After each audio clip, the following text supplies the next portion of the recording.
Halo, Assalamualaikum warahmatullahi wabarakatuh, teman-teman calon tenaga kerja di Teman Scale Up, baik yang freelancer maupun yang full time. Terima kasih sudah menyempatkan untuk melihat video ini. Dan juga terima kasih sudah mengikuti prosedur rekrutmen di Teman Scale Up, yang salah satunya adalah mengisi atau mengerjakan soal-soal tes DISC. Nah, saya masih meyakini dalam proses rekrutmen, seandainya kami memberikan pelayanan yang maksimal, insya Allah akan menghasilkan uh, inputan yang juga akan berkualitas. Oleh karena itu, dalam mindset kami, sistem rekrutmen tidak hanya menguntungkan salah satu pihak, tapi juga harapan kami adalah memberikan manfaat benefit kepada kedua belah pihak. Dalam hal ini adalah teman-teman yang melamar, yang join, yang mendaftar sebagai calon tenaga kerja di Teman Scale Up. Nah, semoga di video kali ini yang kami jelaskan tentang pentingnya kita mengenal karakter diri itu semoga bisa menjadi insight, menjadi manfaat buat teman-teman yang melamar mendaftar sebagai calon tenaga kerja di Teman Scale Up. Nah, menurut studi, kenapa sih kemudian kalau kita itu perlu memberikan tes DISC ke teman-teman? Nah, ini ada salah satu studi yang disampaikan gitu ya, bahwa seseorang itu akan bekerja lebih produktif kalau itu sesuai dengan passionnya, sesuai dengan karakternya gitu ya. Artinya karyawan lebih bahagia, 12% lebih produktif dibandingkan mereka yang mengerjakan sesuatu itu tidak sesuai dengan passionnya. Nah, artinya penting bagi kita untuk mengenal bagaimana sih sebenarnya karakter kita. Nah, teman-teman kemarin sudah mengikuti DISC. Sebenarnya tes itu valid tidak validnya itu tergantung dari kita ya, tergantung dari cara kita mengerjakan. Ketika teman mengerjakan dengan sungguh-sungguh, dengan objektif, sesuai dengan keadaan yang teman-teman rasakan, biasanya itu akan mendekati kebenaran. Dalam hal ini adalah mendekati kesesuaian gitu ya. Tapi sebaliknya, kalau teman-teman mengerjakannya asal-asalan, pokok diisi, anggar centang dan seterusnya gitu ya, ya bisa jadi hasilnya tidak akan sesuai. Nah, tadi di awal sudah kami sampaikan pentingnya mengenal karakter teman-teman. Nah, sebenarnya apa sih atau kenapa sih kok kita pakai DISC gitu ya? Nah, sebenarnya ini paling umum ya dalam dalam mengenal karakter ya. Tools yang atau teknologi yang sering banget digunakan oleh eh, teman-teman business owner yang lain juga kayak gitu. Jadi kurang lebih DISC itu menggambarkan tentang bagaimana seseorang itu dari sisi keaktifan maupun juga dari sisi apa ya, orientasinya ya. Jadi ada yang lebih ke tugas, ada yang lebih ke individu atau seseorang bersosial lah seperti itu. Nah, ini akan kita bahas lebih lanjut eh, hubungannya dengan hasil yang teman-teman miliki. Jadi kalau teman-teman punya kemarin masih nyimpan hasilnya DISC ya, dominance, influence, steadiness atau compliance, itu nanti akan kita jelaskan di video selanjutnya. Jadi secara gambaran umumnya, orang yang karakternya D sama I itu cenderung mereka itu lebih aktif ya, lebih inovatif, lebih inisiatif lah ya, dibandingkan dengan mereka yang karakternya C dan S. Kalau C dan S itu biasanya cenderung pasif. Nah, berdasarkan apa namanya interaksi, biasanya kalau yang D sama C, dia itu lebih fokusnya ke tugas, sedangkan yang I sama S itu lebihnya ke bersosial ya, bersosialisasi. Jadi tinggal begini nih, kalau dia di I maka dia semakin aktif dan semakin senang bersosial. Nah, gitu. Nah, kalau yang S itu berarti dia lebih suka ke kegiatan apa namanya person by person gitu ya, atau orang sesama orang, lebih suka hubungan habluminanas gitu, hubungan dengan manusia. Bedanya dia lebih pasif, artinya dia nanti kalau dalam sebuah kelompok dia mungkin lebih care ya, lebih apa namanya bisa empati dan seterusnya, dibandingkan dengan karakter yang di sebelah kiri ini fokusnya lebih ke tugas, mereka biasanya kompetitif ya, orientasi hasil, kuat, dominan.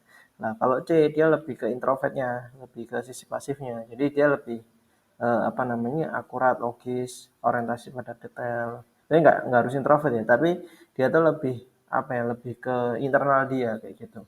Jadi nggak ke banyak orang, kemudian tampil di depan publik. Nah, itu bukan tipe orang yang seperti itu. Oke. Nah, ini gambaran umumnya, nanti kita perdalam di masing-masing kelebihan dan kekuatan. Apa sih kelebihannya dan kekuatan, kelebihan dan kekurangan karakter dominans? Nah, ternyata karakter dominans itu memiliki 3 kelebihan dan juga kurang lebih 3 kekurangan. Yang pertama, kemampuan komunikasi, orangnya tegas, motivator. Nah, minusnya dia biasanya tidak sabaran, agresif dan suka mengkritik. Apakah sesuai dengan hasilnya teman-teman? Yang tahu adalah teman-teman sendiri. Yang berikutnya kepribadian influence, yaitu good communication, memberikan arahan, role model. Nah, kadang minusnya adalah dia terlalu optimis, butuh pengakuan sosial, menghabiskan banyak waktu untuk interaksi. Apakah sesuai? Yang tahu adalah teman-teman sendiri. Compliance, akurat, analitik, cermat, disiplin, sistematis. Minusnya biasanya takut dikritik, kaku, susah mengungkapkan perasaan. Nah, ini kan pasti masing-masing dari karakter ini kan punya kecenderungan ya. Mereka itu cocoknya kerja di bidang apa, ya, atau berkarir di bidang apa. Karena masing-masing ini membawa sebuah pesan kayak gitu ya. Nah, kalau kami berbagi nanti akan kita sampaikan di belakang. Steadiness itu adalah orang yang taat pada aturan, penuh empati, tapi biasanya minusnya adalah susah adaptasi, kerjanya lambat. Jadi nggak bisa di main target percepat gitu, itu agak susah. Nah, kalau kita melihat posisi yang tadi ya, kelebihan dan kekurangan, sebenarnya kalau ngomongin ngomongin petanya, mereka itu yang karakternya D sama I, cocoknya adalah di front office ya. Kenapa? Karena mereka itu eh, orangnya aktif gitu ya, dominan gitu ya. Dominan misalkan tadi disebutkan kemampuan komunikasinya bagus, tegas, motivator. Nah, ini kan cocok kalau di depan panggung ya, maksudnya di public figure ya, yang mereka itu tampil di banyak orang gitu. Influence, komunikasinya juga bagus, memberikan arahan, ngasih role model. Nah, ini kan cocok orang-orang yang di depan gitu ya. Influencer, nah itu kan kenapa disebut influencer, karena bisa mempengaruhi kayak gitu ya. Nah, sedangkan compliance dan juga steadiness kalau di kantor ini cocoknya di back office. Jadi orang-orang di balik layar yang mereka itu tertib aturan, empati, nah, kayak gitu. Nah, ini ketika kita ngomong potensi pekerjaan gitu ya, yang cocok ini berdasarkan beberapa situs internet. Oh ya, disclaimer, di sini saya bukan seorang psikolog, saya hanya membaca dari beberapa literatur yang kemudian kita kontekskan ke perusahaan kami, seperti itu. Jadi kalau berdasarkan analisa dan literatur-literatur yang bermunculan gitu ya, maka beberapa karakter ini cocoknya di profesi yang seperti ini. Misalkan dominance. Dominance itu cocoknya sebagai pemimpin, leader, manager, koordinator, dan seterusnya. Influence itu cocoknya sebagai marketing, motivator, presenter, negosiator, kayak gitu. Kenapa? Karena mereka dua-duanya ini yang tadi saya sebutkan, mereka itu jago komunikasi, mereka orangnya pedean, mereka itu gampang bersosial kayak gitu. Nah, sedangkan steadiness sama compliance ini cocoknya di back office. Jadi mereka itu sebagai staff, administrasi, bagian keuangan, bendahara, dan seterusnya. Termasuk, oh ya, sorry, yang compliance maksudnya. Bagian keuangan, pengawas, audit, kayak gitu ya. Jadi lebih ke, analitik gitu ya. Kalau steadiness, dia lebih ke mungkin staff administrasi, yang nurutan, yang teliti, yang kemudian siap berkontribusi untuk perusahaan. Nah, kurang lebihnya seperti itu. Nah, tapi gini, poin pentingnya adalah sebenarnya ini hanya alat ya teman-teman. Alat itu tergantung kita yang menggunakan. Bisa membawa kemudaratan, bisa juga membawa kebahagiaan. Artinya kalau ini teman-teman jadikan acuan, kemudian teman-teman eh, saklek gitu ya, tidak coba mengenal lebih dalam. Kan metode mengenal diri itu banyak ya. Ada tes DISC, ada tes talent mapping, ada nanti tes Stephen mungkin ya, atau tes golongan darah, ada tes-tes yang lain. Nah, itu kan pasti biasanya ada irisan-irisan yang mirip-mirip, ada yang sama-sama. Lalu mendudukannya seperti apa, itu nanti tugasnya teman-teman. Artinya yang paling tahu diri teman-teman adalah ya teman-teman sendiri.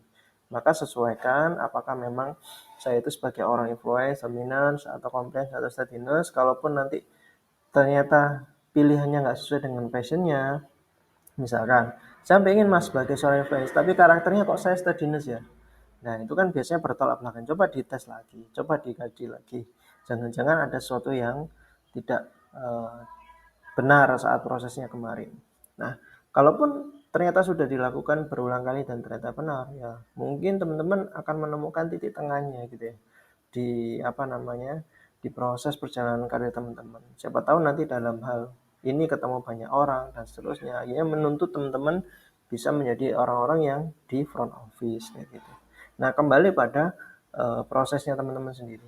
Dan ingat, ini tidak hanya untuk karir teman-teman. Ini juga bisa untuk memilih pasangan buat teman-teman yang belum menikah ataupun yang sudah menikah. It's okay. Ini juga bisa menjadi alat untuk teman-teman mengenal pasangannya. Mungkin yang dulu waktu taruh belum sempat kenalan gitu ya. Belum sempat ngetes gitu ya. Mereka karakternya gimana. Nah, setelah menikah ini bisa diterapkan. Siapa tahu dari situ teman-teman bisa maklumi. Kenapa sih kok suami saya misalkan gitu ya. Kenapa sih kok suami saya orangnya pendiam, nggak suka ketemu orang. Oh, ternyata karakternya steadiness misalkan gitu ya. Atau kenapa sih istri saya itu kok suka ketemu orang gitu ya. Suka ngomong, suka gini. Oh, ternyata dia itu influence. Akhirnya mewajari gitu ya. Nah, begitu teman-teman juga ketika mau memilih pasangan ini juga bisa menjadi mungkin pertimbangan-pertimbangan. Kalau saya misalkan sama-sama dominan, sama-sama aktif gitu ya, kira-kira gimana ke depan gitu ya, menyikapinya. Kalau bisa disikapi ya nggak apa-apa. Nah, kadang Allah menciptakan kita berbeda-beda. Ada yang dominan, ada yang steadiness. Itu saling melengkapi ya. Misalkan dalam rumah tangga, yang satu aktif gitu ya, yang satunya juga aktif. Wah, jadinya aktif super aktif gitu ya. Ketemu, wah jadinya luar biasa ini. Rumah tangga itu jadi wah konflik mungkin ya. Karena dua-duanya dominan, nggak mau diatur dan sebagainya. Karena mereka leader gitu ya. Saling memimpin gitu ya. Nah, kuat gitu kan. Sing iki ngongkon, sing iki ya ngongkon misalkan. Nah, akhirnya kan crash ya, berpotensi crash. Nah, makanya kalau sandal itu kan kadang diciptakan kanan kiri ya, supaya jalannya baik. Coba kalau kita pakai sandalnya kanan-kanan gitu ya, atau kiri-kiri kan ya enak gitu ya. Nah, bisa jadi teman-teman dipertemukan dengan jodoh yang berbeda karakter. Mungkin itu tujuannya untuk saling melengkapi. Ya kan? Yang satunya dominan, yang satunya steadiness, yang satunya mungkin influence, yang satunya mungkin compliance, atau sebaliknya. Nah, itu ya. Jadi poinnya adalah mengenal karakter tidak hanya untuk diri sendiri, tapi juga cocok buat karirnya teman-teman, bahkan memilih pasangan, termasuk juga dalam menjalani kehidupan berumah tangga. Semoga bermanfaat. Nah, mungkin terakhir, ini ada sedikit kutipan, selalu jadi versi terbaik dari dirimu sendiri, bukan versi kelas 2 dari orang lain. Oke, jadi fokus pada karakternya teman-teman sendiri, ya jadilah diri kalian sendiri, jangan memaksakan diri, ya kan, untuk sesuatu hal yang bukan passion kalian, bukan karakternya kalian, gitu kan. Dan ingat, gelar tidak menjamin yang namanya kompetensi, kelulusan tidak menjamin kesiapan berkarya, akreditasi tidak menjamin mutu, masuk kelas tidak menjamin belajar. Jadi selamat datang di dunia usaha, dunia bisnis, dunia berkarir yang mungkin membutuhkan tantangan yang lebih, adaptasi yang lebih besar, dan juga mudah-mudahan teman-teman bisa sukses ke depannya. Amin, amin, ya rabbal alamin. Thank you. Wassalamualaikum warahmatullahi wabarakatuh.